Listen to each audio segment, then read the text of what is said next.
כסף בקיר, כסף בקירות, מה אנחנו עושים, איך אנחנו מוצאים את הכסף הזה.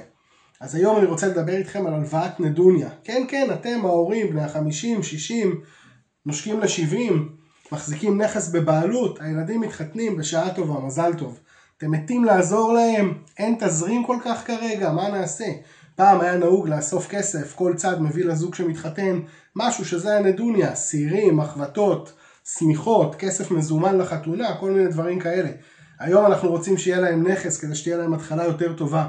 אז מה עושים? מאיפה מביאים את הכסף הזה כשהכל פתאום נהיה כל כך יותר יקר? פה, הקירות האלו, הם הכסף. כל אחד יכול היום לשעבד את הבית הקיים שלו ולתת לילדים את ההתחלה היותר טובה. לא צריך להתפרע, לא צריך להשתגע, אבל עדיין, אם כל הורה מכל צד יעשה את הצעד הזה, יכול להיות שהוא יכול לעזור לילד, לילדה, להגשים את החלום שלהם עכשיו בצורה מדודה, בדוקה ואיכותית. משעבדים את הבית, ניתן לשעבד עד 50% משווי הנכס בהלוואה לכל מטרה, מסוג נדוניה, עזרה לבן משפחה, עזרה לילד. וככה בעצם לתת את המפתח להתחלה טובה יותר.